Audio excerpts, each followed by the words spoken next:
one which is growing in the Ficus racemosus, it is good for bone fractures, and if it is growing in the neem, it's used for fever and skin problems. In Anandagandha, two types of Bandhaka is mentioned, and a detailed description of Mandaka Kalpa is there. On that, there will be two types. One is Purusham and another Stri. So Purusham is mentioned as without any leaves, and it is having a long flat these things. So it can be correlated to Viscum species. It's the Purusham. And one which is having the leaves, it can be correlated to the Loranthus. These two plants are plenty in that particular area. And at the same time, we are able to observe the trees which is having most valuable resins are coming. That is Shallagi, Boswella ovalifolia. It's one of the endemic Boswella species to the Sri Shailam area. It's called as Konda Sambrani, and the resins are used for various types of purposes as skin problems, Trimithnam, Dubanam, and all these things. So this is the tree, the beautiful white barked stemmed tree. Even in the evening also you can observe the beauty of these trees. And this is the Mamsarohini. So if you see, observe the bark itself, you can see that Mamsa like foldings and very smooth in nature. So this bark is used to give the strength to the Mamsas. Soy Mida febrifica. Like that, in the last day, we come across with some of the important plants like Mayura Shikha. It's one of the fern which is growing on the rocks of everywhere. You coming from the Sri Shailam to the Hyderabad area, along the Ghat section, you can observe this plant, Mayura Shikha. It's considered to be one of the Udagna Dravya. It can be used for various types of Sannivada related fevers and other things. And actinodactyls, dichotom is the botanical name. And another plant, Mayura Shikha, it's so many uses are there. Pitta Shleshma, it is one of the very good action. Another plant we observed is Polygal arvensis. The roots are having a smell as that of a turpentine. And the peoples are believing that this plant, if you keep it, then the snakes will not come. And it is used as one of the important source for snake poisons. In Tamil, in Siddha system, it is considered to be one of the divine drug, and in the name of Chiriyarnanga, this is using. Polygala elongata and Polygala arvensis, both are using in this Vishakna property, and this is considered to be one of the important plant that we have to look for various types of problems. Even if you are feeling some headaches, if you rub the roots and then smell it, the headache will subside. That much effect is there for this plant. And another plant we observed is Lepidopteris cristata. This is a plant which is having the flowers will be occurring on the base. You can see here the flowers will be occurring on the base, and the flowers are covered with so much of small sepals with pointed structures, just like thorns. And this whole part is used for various types of purposes, especially for fevers and treating inflammations. They will burn this whole plant, and after that it will be mixed with coconut oil and applied in inflammations and even in certain non-healing ulcers also. So this is Lepidopteris cristata. Uttangana is one of the source that is mentioned in our classics. So like that, we have observed some plants which is having a peculiar color changes. Usually we are seeing Desmodium gangeticum or Krishnaparni everywhere with white flowers and purple flowers. But here we observed a blue colored flowers, a deep blue colored flowers. So botanically they are telling that this Desmodium gangeticum only, but we are able to perceive these types 1, 2, 3 plants on that particular area of Desmodium with the blue flowers also. And we are observed this Akashavalli, Avoyar Kundal also. This is also considered to be one of the Mahaushadis in Anandagandham, and it's used for various types of nervous disorders, Vadacha Rogas and Shodhakaram, and it is one of the good for head and nerves. So like that, these types of things are we can observe in various types of surveys. So this is not a elaborated survey, but within 1 week we are able to see so many plants that can be used for these types of purposes, and some of the divine plants also. So there is a need of continuous Ayurvedic ethno-medico-botanical studies. So that is the base of Ayurveda. If you are able to observe these types of Ayurvedic ethno-medico-botanical studies, then only we can enrich our pharmacopoeia, our knowledges. So the utilization of the Pratyaksham, Anumanam, Aptopdesham like theories, pramanas, and by utilizing our yukti, how we can enlighten all these things means continuous studies of these types of things in the various places. So if we go there, you can see that these plants are selling in the roadsides. So this is the Caralluma species. So if you inquire about these things, plants usages, they will share something. That will be a very worthwhile thing to refer the things in our books. And we can find that these yogas are mentioning in our books and we are not using. So we can reuse this or reintroduce this into the clinical practice, and this will be helpful for utilizing of so many plants, new plants, to get rid of so much of difficult diseases. So it's very much essential that everyone has to indulge in the study of the nature and survey of the nature along with knowing of these things. That's why Susudacharya is told that Nadishu, Shaileshu, Saraswachavi, Punyeshu, Aranyeshu, Tadashrameshu, Sarvatra Sarva Parimargadavya, Sarvatra Bhumiru Vasuni Datte. So we have to done continuous studies and all these things on rivers, hills, and ponds, punya places. Then surely you can yield some Bhumi Riva, Ratnani Bharanya. Just like Ratnas, you can absorb the divine plants. And that may be helpful to people, those who are suffering with various types of disease. So like that, the studies on the nature is one of the important thing. And if you do such studies, then it will be helpful for promoting the knowledge to the next generations. So this everything is possible due to a great teamwork.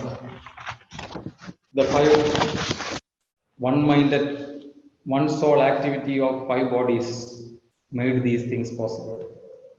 I am not able to share all the information. Some of the important information I am shared. So this the first one, my dear friend Gopi Krishna. He is a professor and HOD of SJG Ayurveda Medical College and running Srinivasa Clinic, and continuously he has conducting the seminars. With his effort only, we are able to arrange these things. And the second one is the Sambhaji Patil doctor from Maharashtra. He is also an eager person and a resource person to share the knowledges, and with him we saw so many plants. And the most important is the middle sir, is the AU Shankar Prasad sir, an extraordinary person. Sir is a very great scholar in Veda, and he secured MBBS, MD, MPhil, DNP, Ayurveda, so much like that. A person with so much of knowledge and a passion to study the nature and to gather the things from that. So with the SAR's effort, SAR has run months for taking permissions from the forest authorities, and with his that sternest work only we are able to go to the various places just interior to the forest. And one of the most respected Guru, Dr. Venugopal Rao sir. So sir is practicing in Hyderabad, Ojas Ayurvedic Center, and a very great knowledgeable person. With his effort, we are able to know about so many plants uses and its practical applicability. So this is a long teamwork and dedicated work that made to gather some of the rarest informations from these dead foresters and to see some of the plants and recording the plants for the other Ayurvedic peoples. So it's a heartily thanks to all those who are good effort in this. Sri Ramakrishna, one of the other fellow, he took to all the forest areas. So Guruvaya Swami, another things, and forest departments. So everyone has put that much of things. So thanking all those resource persons who are accumulated to gather these knowledges to us. Because of this, I am able to share these little bit of things in front of you in a short 1 hour time. So thank you one and all, and I'm especially thankful to the Coimbatore College, Ayurveda College, Coimbatore. The principals are Sudhir Raj sir, Arati madam, Ushara madam, and other teachers, grad teachers of college, and same time my dear students and the other doctors. Thank you one and all. If anything is there, you can share any some information if you want, you can share. And now you are seeing the waterfalls of a small stream, a very important place, Sri Shailam, a divine place, Shaileshwaram. So this is the place where very difficult to go, and the peoples are allowing to reach there only once in a year by the government. But with the special permission, we are able to reach this there. This is a place with having such a divine vibration in the nature. It's completely surrounded by a cave-like appearance, stones, and from one part, a uniform continuous flow of water is there. And you can, in the other side, you can see one Shiva small temple also. So anyway, Om Namah Shivaya, Guruve Namah. Thank you one and all. Thank you, sir. It was a great pleasure listening to your enlightening session. I guess everyone is already awed by your presentation itself, and we don't have any questions. So let's move on to the next session. Now, I would like to welcome Dr. Surabhi, Assistant Professor, Department of Rachana Sharira, to deliver the vote of thanks. Ma'am, please. A warm good evening to one and all present here. It's my privilege to have been asked to propose a vote of thanks on this occasion. First and foremost, I proudly thank my beloved Guru, Dr. Ajay sir, for your very thought-provoking and interesting session. We have been fortunate enough to have one of the eminent personalities from Ayurveda with us here. I'm sure that the participants are immensely benefited by being here. Your years of research and understandings, your depth of knowledge, and your ability to get the subject in such an interesting way produced one of the most memorable evenings for all of us. Your words gave us a close look at the unique medicinal plants of Nellamala Hills that we couldn't have gained in any other way. Thank you, sir. We are all inspired by your great words. In behalf of Ayurveda College Coimbatore family, I extend my thanks to all guests and participants here. We thank you all for being with us here this evening. It's been a great pleasure. Thank you, one and all. Sir, Ajay sir, good evening. Oh, good evening, sir. Good evening, sir. This is Dr. Molly here. Yes, sir. And you are all blessed to, I know Ajay sir maybe since 7 years or 10 years. And I'm not saying this because he is my friend. Trust me, according to me, he's a walking charaka. Okay. And I have never seen a humblest person ever in my life, and he's real guru. And he's been blessed with, so much of knowledge, and, God has been kind with him that he could able to see all these places. And unfortunately, our college lost him due to some stupid things. I really, request Sudhir sir, or maybe we'll work together to bring him here. And it is so nice of you to share your knowledge, sir. And at least Government of India, or maybe like people like you, should approach, because when we are studying, I think wrongly after seeing your presentation, after talking to you so many days. I feel the identification or usage of drug is, we are using maybe near equal or just opposite of it. So it is the, duty of, along with Ajay sir, so many, Draviguna people are there. So we must educate our children or our students to use the proper medicines, or even the bigger, nowadays the biodiversity has been like so many companies are misusing these kind of rare things. Everyone just get, it's unfortunate. So at least Government of India should allow only 10 to 12 companies where they get the real resources and produce a real medicines. Then we can show the power of Ayurveda to the world. And, regarding sir told about this Shiryanangai and Periyanangai, since it is used in Siddha medicine, I want to tell one simple Tamil sloka written by sir. கேளப்பா நான் சொல்ல உட்குள் செரிய பெரிய நங்கையை சர்ப்பம் தான் தீண்டாதே தீண்டினாலாம் சாகாய். So it is mentioned that it is both big and small. You use the snake will never bite you, or if it is you are come across, or if it is bitten you, you will never die. So thank you very much, Ajay sir, for your wonderful session and your blessing. Thank you so much, sir. Thank you. Ajay sir, thank you very much. Oh, thank you, sir. Thank you, sir.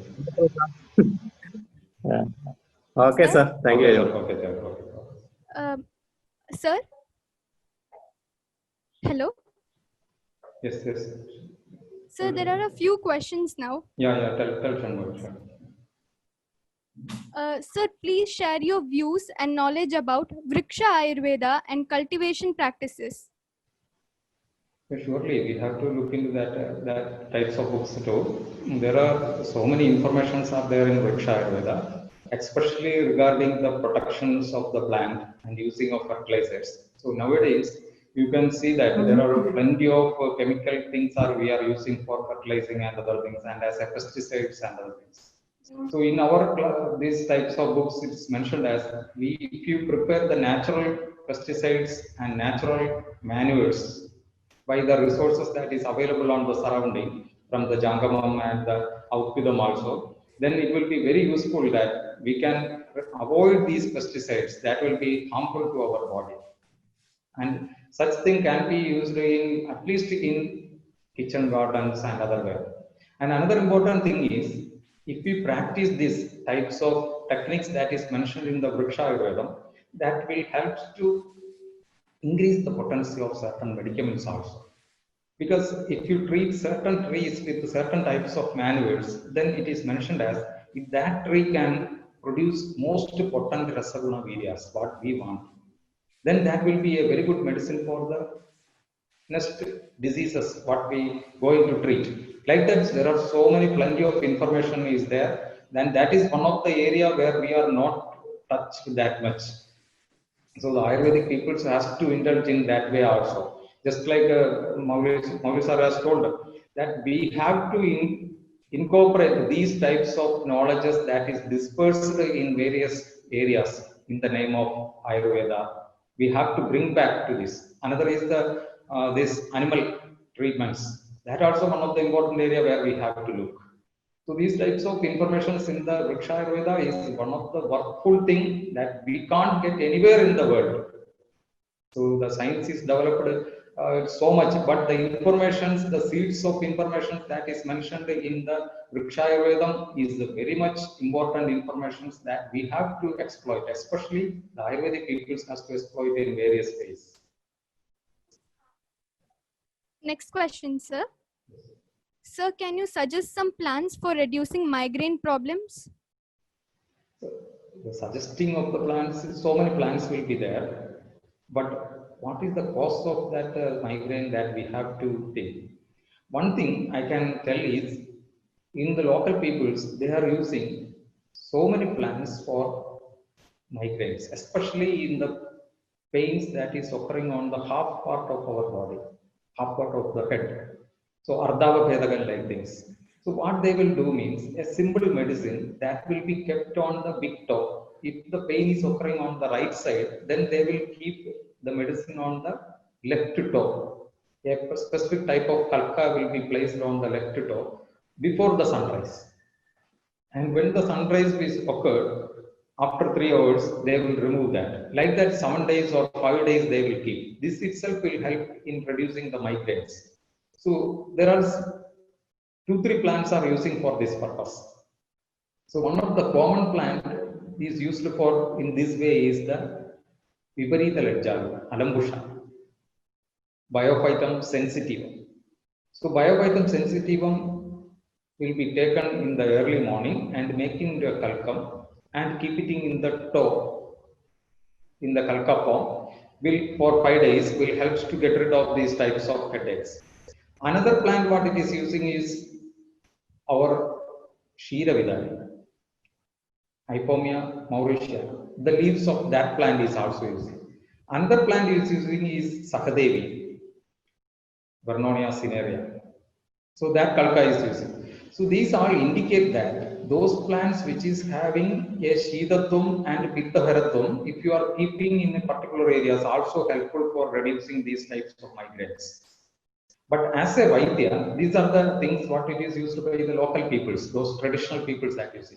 As a Vaidya, we have to look into the causative factor for these types of disorders and apply our Yukti, Vaidya's Yukti on that, and then we have to treat, because this disease is arised maybe due to an Amasya Udbhavam or a Pakvasya Udbhavam. And it is having a Sanjara Sthanam and a Vekta Sthanam, it is coming here. So simply by looking some single drugs, it is not the good thing. We have to look into the causes and the sampratis, then we treat, then that is the ideal way. That is the specialty of Vaidya. What a Vaidya is specialized from a local means, he has to apply all the resourceful sources for identifying the disease and treating the disease. So if such a way, concept, if you develop that, then that will be a very important thing in treating like that. So simply one or two drugs for internal purpose or external purpose is not the matter. So how you are approaching and then how you are selecting, that is the important thing. Okay, sir. Sir, how to conserve rarely available drugs? What is in our hands? So one of the important factor where currently we have to look is the conserving of these rarest plants. Just like Maury sir has told, some of them are indiscriminately taking the plants from their natural habitat and a mass destruction is occurring. So indiscriminate complete collection of a resource plant from a particular area will completely get rid of that plant from that particular area. So we have to first teach is the sustainable harvesting of these plants from its local habitat. And we are spending so much of amount in the name of various projects and medicinal plants cultivations in various places. We are building up of the greenhouses and such houses and then giving the irrigations and other things. But the most economical and feasible manner where we can cultivate is we have to cultivate the plants in its natural habitat. Then only the plant will get its Uttama Rasa Guna Virya Vibhaga. Now we have seen the Jyotishmati which is grown in the Sri Shailam area. By the photo itself, you can see that how much glow is there. That Prabha, Varnam. So these types of Prabha Varnam is a specific feature of Tejo Mahabhuta. So if you take these Jyotishmati from that particular area, then it will be having such a Nidya quality. So like that, the plants which is having to be grown in that area, we have to promote there. There is no need of so much of economy there because the plant is naturally growing. Only thing is we have to just give a platform, putting the seeds on particular areas and then encourage it to grow. And most of the endemic plants like Hebenaria, what we saw, Aja, Vriddhi sources, these sources can't be grown in anywhere. If it is growing on that particular land only, then it will yield the tubers. Otherwise, the tubers will not become that much big or having that much things. Why means these plants are very sensitive in nature. They need a specific type of environment, a microclimatic environment and association of fungus, bacteria, and other things. If this micro environmental climate is lost, then the plant also will lose its potency. Because some of the chemical constituents that necessary for that plant has to be produced once there will be an opposite thing will be occurring on that particular area. A plant which is growing on a watery, marshy area, if it wants to secrete more chemical constituents, what is the need? They are secreting these chemical constituents because they are surrounded with so much of fungal things which will start to decay these plants. For that, they are producing these chemicals and that will be a medicine for ours. If you are taking out this plant from the natural habitat and planting in somewhere, these types of